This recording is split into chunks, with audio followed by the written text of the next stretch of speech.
नमस्ते साथियों, बहुत बहुत अभिनंदन और वंदन है आप लोगों का हमारे इस हिंदी पथ चैनल पे। साथियों, हम आशा करते हैं कि आप लोगों की तैयारी बहुत अच्छे से और अच्छी दिशा में चल रही होगी। उसको थोड़ा और अच्छा बनाने के लिए नए प्रकार के प्रश्नों का यहाँ पे आप लोगों के लिए बिल्कुल उन्हीं प्रश्नों को यहाँ पे शामिल किया जा रहा है बिल्कुल जो एग्ज़ाम में पूछे जाएंगे। यदि आप यहाँ से जो प्रश्न कराए जा रहे हैं 50 प्रश्नों की ये श्रृंखला रहेगी आप लोगों के लिए पर डे। अब तो आप अपनी तैयारी को यहाँ से बताएं कि आपके कितने प्रश्न सही हो रहे हैं। मतलब यहीं से मान के चलना है कि बिल्कुल ऐसे ही प्रश्न एग्ज़ाम में पूछे जाएंगे और यहाँ से तैयारी करते हैं तो यहाँ से आपके प्रश्न बिल्कुल ऐसे ही देखने को एग्ज़ाम में मिलेंगे। तो साथियों, अच्छा लगेगा तो आप लोग लाइक कर दीजिएगा और थोड़ा और बेहतर लगे आप लोगों के लिए तो अपना चैनल जो है इसको सब्सक्राइब कर लीजिए, क्योंकि आप लोगों के लिए अब जो है नया नया जो प्रश्न है बिल्कुल छपने वाला प्रश्न एग्जाम में उन्हीं प्रश्नों को यहाँ पे कराया जाएगा। तो यहाँ पे पहला प्रश्न है कि भारतेंदु का खड़ी बोली में रचित कविताओं का संग्रह किस नाम से प्रसिद्ध है। तो यहाँ पे जो आपका आंसर हो जाएगा फूलों का गुच्छा, प्रेम तरंग, प्रेम सरोवर या फिर प्रेम माधुरी। जो आंसर हो जाएगा वो हो जाएगा फूलों का गुच्छा। ये यहाँ पे भारतेंदु जी का यहाँ पे खड़ी बोली में रचित कविताओं का संग्रह हो जाता है। ऊधव शतक में छंद है, कितने छंद हैं? 116 है, 120 है, 130 है या फिर 135 है। तो यहाँ पे जो आपका आंसर सही हो जाएगा वो कितना, यहाँ पे कौन सा हो जाएगा? तो ये हो जाएगा 116। ऊधव शतक में जो छंद हैं कितने हैं? 116 छंद हो जाते हैं। गोल्ड स्मिथ कृत ट्रेवलर का अनुवाद किसने किया है? यहाँ पे रामचरित उपाध्याय ने, राम नरेश त्रिपाठी जी ने, श्रीधर पाठक या फिर ठाकुर गोपाल शरण सिंह ने। तो यहाँ पे जो आपका आंसर सही हो जाता है वो हो जाएगा गोल्ड स्मिथ का जो है जो ट्रेवलर का अनुवाद किया गया है ये श्रीधर पाठक जी के द्वारा किया गया है और ये त्रिवेदी युग के एक महत्वपूर्ण कवि के रूप में प्रसिद्ध हैं। त्रिशूल उपनाम किसका है? काफ़ी महत्वपूर्ण प्रश्न है। सुमित्रानंद पंत का है, रामधारी सिंह दिनकर या फिर राम नरेश त्रिपाठी या गया प्रसाद शुक्ल सनेही। तो यहाँ पे जो डी आंसर हो जाएगा गया प्रसाद शुक्ल सनेही। ये जो है त्रिशूल उपनाम इनका हो जाता है। यहाँ पे ब्रज कोकिल के नाम से प्रसिद्ध कवि तो कौन है? यहाँ पे ब्रज कोकिल के नाम से हरिऔध जी हैं, सत्यनारायण कविरत्न हैं, श्रीधर पाठक हैं या फिर रत्नाकर हैं। तो यहाँ पे जो आपका आंसर सही हो जाएगा वो हो जाएगा सत्यनारायण कविरत्न को ब्रज कोकिल के नाम से जाना जाता है। अगला है कि निराला कित राम की शक्ति पूजा की रचना का आधार ग्रंथ कौन सा है? तो यहाँ पे कंबन रामायण है, कृतवास रामायण है, रामचरितमानस या फिर रामचंद्रिका। यहाँ पे आंसर आपका हो जाएगा बी, कृतवास पर इनका आधारित जो निराला जी की शक्ति पूजा का ये ग्रंथ है, मतलब जो शक्ति पूजा इन्होंने लिखी है किस रामायण पर आधारित जब पूछा जाएगा तो ये हो जाएगा कृतवास रामायण पर इन्होंने ये आधारित अपना लिखा है। साथियों, जब प्रश्न आप लोग हल करिए उसके बाद ये हमें ज़रूर बताना कि आपके कितने प्रश्न यहाँ पे सही हो रहे हैं और प्रश्नों का लेवल आपको कैसा लग रहा है। क्या इसी प्रकार के प्रश्न आप देखना चाहते थे? तो यहाँ पे अगला है दुख ही जीवन की कथा रही, क्या कहूँ आज जो नहीं कही। उपरोक्त पंक्तियाँ किस कविता से उद्धृत हैं? सरोज स्मृति है, राम की शक्ति पूजा है, तुलसीदास है या फिर कुकुरमुत्ता है। यहाँ पे आप लोग बताएंगे कि कौन सा आंसर हो जाएगा सही। ए आंसर हो जाएगा सरोज स्मृति से ये पंक्तियाँ यहाँ पे हो जाएंगी दुख ही जीवन की कथा रही। भारत भारती लिखने में उर्दू के किस ग्रंथ की प्रेरणा थी? जब उन्होंने मैथिली शरण गुप्त जी ने जब भारत भारती को लिखा तो उन्होंने किससे प्रेरणा ली? गुले नगमा से ली, दीवाने मीर से, दीवाने गालिब से या फिर मुसद्दे हाली से। यहाँ पे क्या हो जाएगा आपका आंसर? डी आंसर हो जाएगा मुसद्दे हाली से यहाँ पे लिया गया है। प्रेरणा किसके द्वारा? तो मैथिली शरण गुप्त के द्वारा। मैथिली शरण गुप्त किसी युग के कवि हैं तो ये द्विवेदी युग के प्रसिद्ध कवि हैं।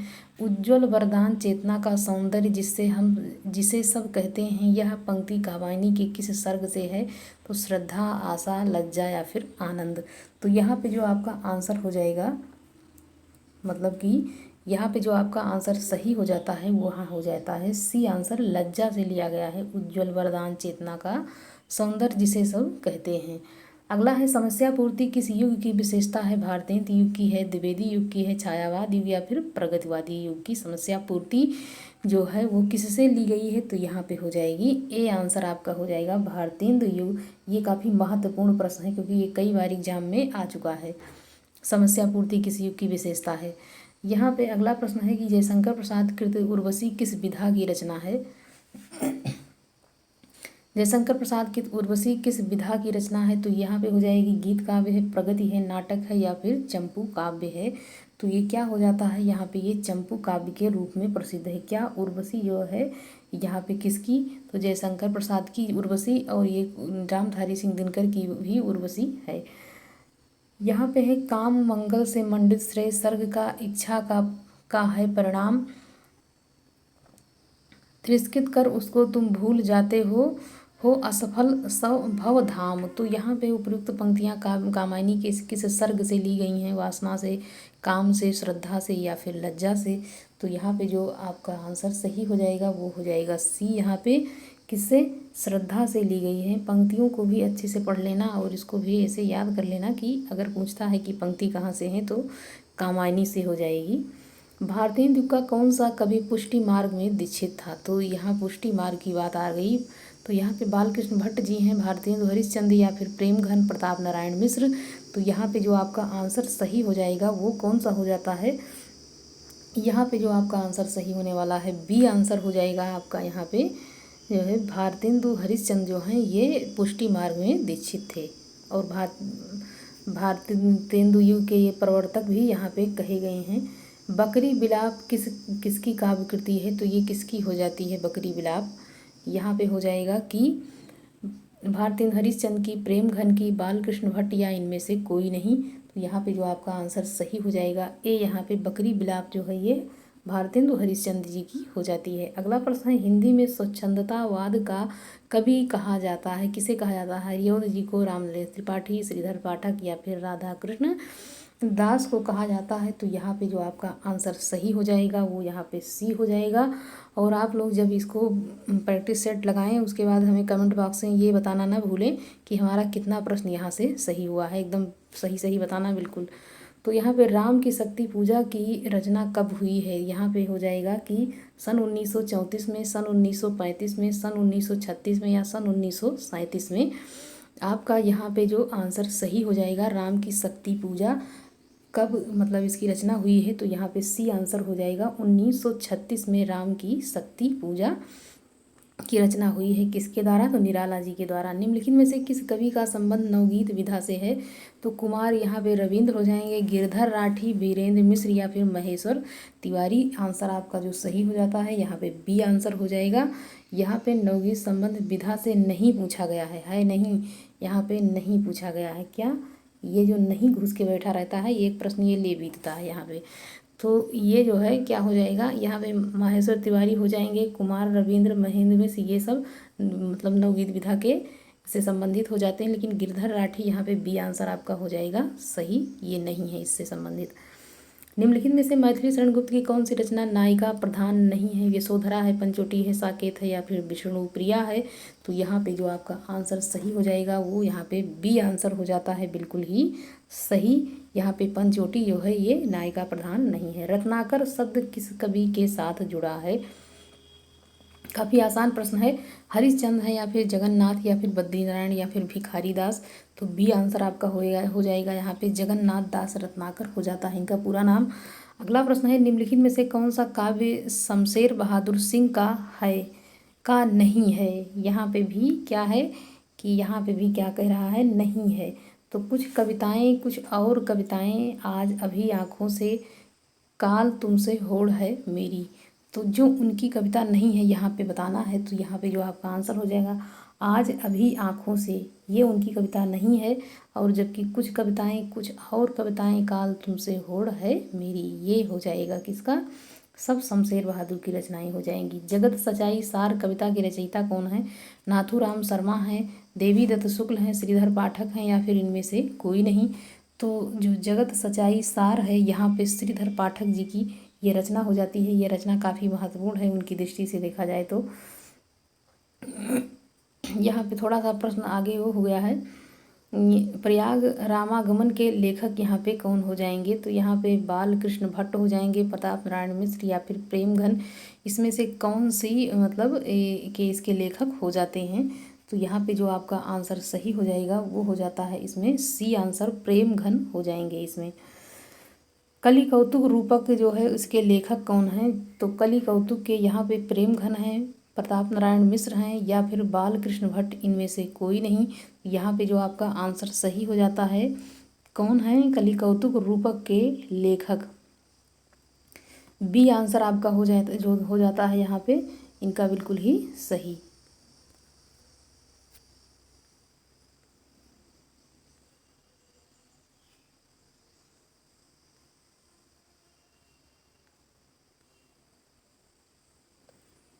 द्विवेदी युग नामकरण किया गया है, तो ये किसके नाम के आधार पर है। यहाँ पर हजारी प्रसाद द्विवेदी जी, शांति प्रिय द्विवेदी, या महावीर प्रसाद द्विवेदी, या फिर सोहन लाल द्विवेदी।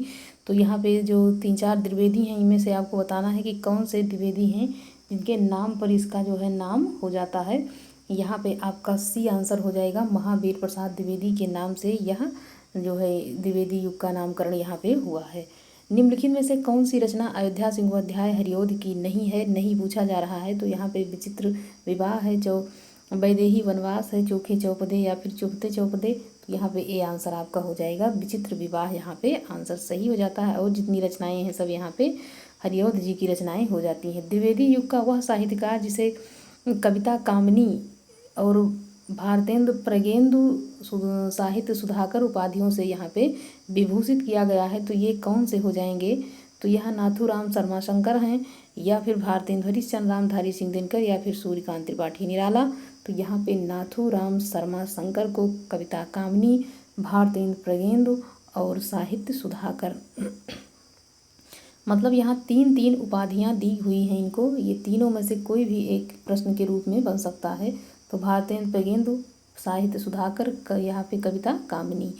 अगला यहाँ पे प्रश्न है कि निम्नलिखित में से एक मैथिली शरण गुप्त की जो काव्य रचना है कौन सी हो जाए। सिद्धराज है, या फिर जय भारत है, हिडिंबा है, कृषक क्रंदन है। तो यहाँ पे काव्य रचना क्या है कि पूछा जा रहा है। तो यहाँ पे जो आपका आंसर सही हो जाता है वो कौन सा हो जाएगा, डी आंसर यहाँ पे हो जाएगा कि इनकी रचना ये नहीं है। और जितनी भी रचनाएं हैं इनकी सारी रचनाएं हो जाती हैं। डी आंसर आपका यहाँ पे हो जाएगा सही। खड़ी बोली हिंदी का आधुनिक कालीन जो प्रथम महाकाव्य है, खड़ी बोली हिंदी का आधुनिक कालीन प्रथम महाकाव्य हो जाएगा यहाँ पे। साकेत को माना जाता है, प्रिय प्रवास को, या फिर भारत भारती, या फिर कुरुक्षेत्र को। तो यहाँ पे जो आपका आंसर हो जाएगा सही वो यहाँ पे हो जाएगा बी, यहाँ पे प्रिय प्रवास को माना जाता है। अगला प्रश्न है, विख्यात जीवन व्रत हमारा लोकहित एकांत था, आत्मा अमर है देह नश्वर है, यह अटल विश्वास था, यह अटल सिद्धांत था। उपरोक्त पंक्तियाँ किस कृत से में संग्रहित हैं। तो यहाँ पे साकेत से ये पंक्ति है, कि भारत भारती से है, कि सिद्धराज से, या फिर उपरोक्त में से कोई नहीं। तो यहाँ पे जो आपका आंसर सही हो जाएगा बी हो जाता है। ये काफ़ी महत्वपूर्ण पंक्ति भी है, विख्यात जीवन व्रत हमारा लोकहित एकांत था, आत्मा अमर है देह नश्वर, यह अटल विश्वास था। इस पंक्ति को याद कर लेना, क्योंकि हो सकता है ये प्रश्न में देखने को मिल जाए। द्विवेदी युग की कविता है, उपदेशात्मक और इद्वितात्मक, प्रकृति चित्रण, नवजागरण परक, नारी चेतक। यहाँ पे जो आपका आंसर सही होने वाला है वो हो जाता है यहाँ पे ए आंसर, उपदेशात्मक और इतवित्यात्मक, दो प्रकार की मतलब इस कविता की प्रवृत्ति यहाँ पे हो जाती है द्विवेदी युग की। मैथिली शरण गुप्त ने इतिहास के उपेक्षित नारी पात्र को पुस्तक में प्रतिष्ठित किया है, किस में प्रतिष्ठित किया है। तो यहाँ भारत भारती में, रंग में, भंग में, द्वापर में, या फिर साकेत में। आंसर आपका यहाँ पे सही हो जाएगा डी। यहाँ पे साकेत में उन्होंने उपेक्षित नारी, जितनी भी उपेक्षित नारी हैं उनका यहाँ पे क्या है, उनको प्रतिष्ठित किया है। तो यहाँ पे आपका डी आंसर हो जाएगा सही। और यहाँ पे अगला प्रश्न है कि द्विवेदी युग का एक और नाम है, तो उस नाम को मतलब जो द्विवेदी युग का एक और नाम है क्या कहा जाता है। संक्रांति काल, संधि काल, जागरण सुधार काल, या फिर गद्य काल, क्या कहा जाता है। तो यहाँ पे जो आपका आंसर हो जाएगा सी, जागरण सुधार काल यहाँ पे हो जाता है। क्या द्विवेदी युग यहाँ पे जागरण सुधार काल के नाम से जाना जाता है। द्विवेदी युगीन साहित्य में किस प्रवृत्ति की प्रमुखता रही नहीं है। तो यहाँ पे नहीं हो गया है। यहाँ पे देखना है कि गद्यात्मकता है, काव्यात्मकता है, वैचारिकता, या फिर इद्वितात्मकता। तो यहाँ पे द्विवेदी युग साहित्य में किस प्रवृत्ति की प्रमुखता नहीं है। यहाँ पे आपका आंसर हो जाएगा बिल्कुल ही सही बी आंसर, काव्यात्मकता यहाँ पे नहीं देखने को मिलती है। राजपूती आन की कथा है, सिद्धराज है, रंग में भंग है, पंचवटी है, या फिर साकेत है। आंसर आपका यहाँ पे जो सही हो जाता है, आपका यहाँ पे जो आंसर सही हो जाएगा वो हो जाता है यहाँ पे बी, रंग में भंग राजपूती आन की कथा। यहाँ पे बी आंसर आपका हो जाएगा बिल्कुल ही सही। बी आंसर आपका सही हो जाता है यहाँ पर ये। अब यहाँ पे है साकेत की कथा का मुख्य संबंध किसके चरित्र विकास से यहाँ पे जुड़ा है? राम और सीता के, लक्ष्मण और उर्मिला के, और भरत या और मांडवी के, या फिर लक्ष्मण और सीता के साथ। साकेत की जो मुख्य कथा का जो चारित्रिक विकास यहाँ पे है वो किससे जुड़ा हुआ पूछा जा रहा है, तो आपका आंसर यहाँ पे हो जाएगा क्या? बी हो जाएगा। यहाँ पे लक्ष्मण और उर्मिला से जुड़ा हुआ ये यहाँ पे ये हो जाता है। अगला है कि मैथिली शरण गुप्त द्वारा रचित जयद्रथ वध क्या है? तो ये एक महाकाव्य है कि प्रबंध काव्य है, खंड काव्य है, इनमें से कोई नहीं। तो इसको यहाँ पे बताना है। यहाँ पे ये देखिए, ये प्रश्न यूपी मतलब पीजीटी का प्रश्न ये हो जाता है। मैथिली शरण गुप्त द्वारा रचित जयद्रथ वध क्या है? तो यहाँ पे जो आपका आंसर सही हो जाएगा सी आंसर हो जाएगा। ये यहाँ पे क्या है? खंड काव्य के रूप में जयद्रथ वध को जाना जाता है। क्या? जयद्रथ वध एक खंड काव्य। प्रश्नों को 2 बार 3 बार इसलिए दोहरा देते हैं कि जैसे जब प्रश्न दिमाग में बैठ जाता है, जब बोला जाता है कई बार, तो इसीलिए थोड़ा सा 2 बार कर देते हैं, जो याद करने वाले प्रश्न हैं बिल्कुल। दिवस का अवसान समीप था, गगन था कुछ लोहित हो चला, तरु शिखा पर थी अब राजती कमलिनी कुल वल्लभ की प्रभा। तो काव्य पंक्तियों का संबंध ये पूछा जा रहा है किससे है? आंसू से है, परिवर्तन से है, प्रिय प्रवास या फिर किसान से। तो यहाँ पे सी आंसर आपका हो जाएगा बिल्कुल ही सही। सी आंसर हो जाएगा, प्रिय प्रवास यहाँ पे हो जाता है। क्या हो जाता है? प्रिय प्रवास। और ये रचना किसकी हो जाएगी? तो यहाँ पे अयोध्या सिंह उपाध्याय हरिओध जी की हो जाती है, जो कि द्विवेदी युग के एक प्रसिद्ध कवि हैं। चिरगांव किस कवि का जन्म है? यहाँ पे हो जाता है कि माखनलाल चतुर्वेदी, मैथिली शरण गुप्त, सुभद्रा कुमारी चौहान या फिर सुनीतानंद पंत। बी आंसर हो जाएगा बिल्कुल ही सही यहाँ पे। तो मैथिली शरण गुप्त यहाँ पे हो जाएगा। सूची के समूहों को यहाँ पे मिलान करना है कि किसकी रचना यहाँ पे कौन सी हो जाती है। तो यहाँ पे प्रिय प्रवास को हम यहाँ से लाएंगे हरिओध जी। उसके बाद रंग में भंग यहाँ मैथिली शरण गुप्त। उसके बाद मृत्युंजय देखा जाता है तो किसकी हो जाएगी? राही, यहाँ पे राय देवी प्रसाद पूर्ण की। और यहाँ पे पथिक जो है ये राम नरेश त्रिपाठी की रचना हो जाती है। तो यहाँ पे अब देख लेते हैं कि कौन सा यहाँ पे हो जाएगा आंसर। यहाँ पे आपका आंसर सही हो जाता है सी आंसर आपका यहाँ पे हो जाएगा बिल्कुल ही सही। अगला यहाँ पे नहीं, अब प्रश्नों की यहाँ पे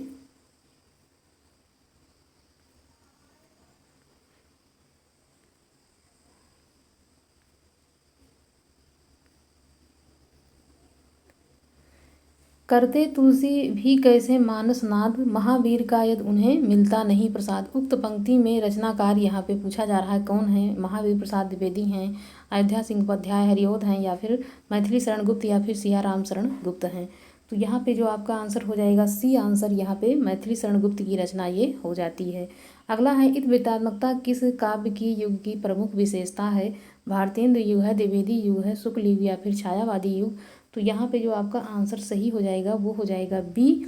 इतवृत्तात्मकता जो देखने को मिलती है वो द्विवेदी युग में देखने को मिलती है। वैदेही वनवास के लेखक यहाँ पे कौन हैं? मैथिली शरण गुप्त हैं, अयोध्या सिंह उपाध्याय हरिओध हैं, गया प्रसाद शुक्ल स्नेही या फिर राम नरेश त्रिपाठी हैं। तो यहाँ पे जो वैदेही वनवास है ये यहाँ पे हो जाएगा किसका? अयोध्या सिंह उपाध्याय हरिओध जी की रचना यहाँ पे ये हो जाती है। द्विवेदी युग के सर्वश्रेष्ठ प्रगतिकार माने जाते हैं कौन? रूप नारायण पांडे हैं, लोचन प्रसाद पांडे हैं, मुकुटधर पांडे, या इनमें से कोई नहीं। तो जो आपका आंसर हो जाएगा यहाँ पे कौन सा? यहाँ पे आंसर हो जाएगा सी, मुकुटधर पांडे यहाँ पे हो जाते हैं। त्रिवेदी युग के सर्वश्रेष्ठ प्रगतिकार के रूप में ये प्रसिद्ध हैं। रंग में भंग नामक काव्य कृति के रचयिता कौन हैं? यहाँ पे हो जाएगा तो भिखारी दास हैं, मलूक दास हैं, मैथिली शरण गुप्त या फिर तुलसीदास। तो यहाँ पे मैथिली शरण गुप्त सी आंसर आपका हो जाएगा सही। अगला है कि खड़ी बोली हिंदी का प्रथम महाकाव्य है, तो कविता कौमुदी है, उद्धव चरित है, प्रिय प्रवास या फिर लोकायतन। खड़ी बोली का प्रथम महाकाव्य, तो यहाँ पे क्या हो जाएगा? खड़ी बोली का प्रथम महाकाव्य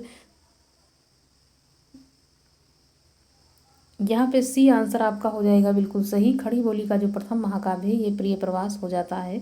निम्नलिखित में से कौन सा काव्य ग्रंथ नहीं है? वैदेही वनवास है, पथिक है, रसज्ञरंजन है या फिर भारत भारती है। तो काव्य ग्रंथ नहीं है ये पूछा जा रहा है।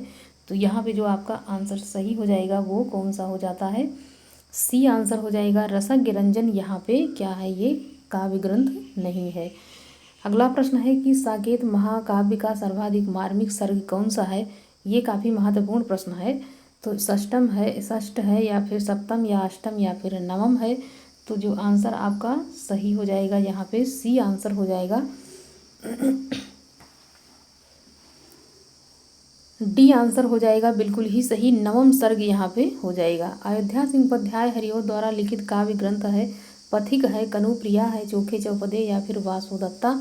तो यहाँ पे आपका जो आंसर सही हो जाएगा वो सी आंसर हो जाएगा, चोखे चौपदे।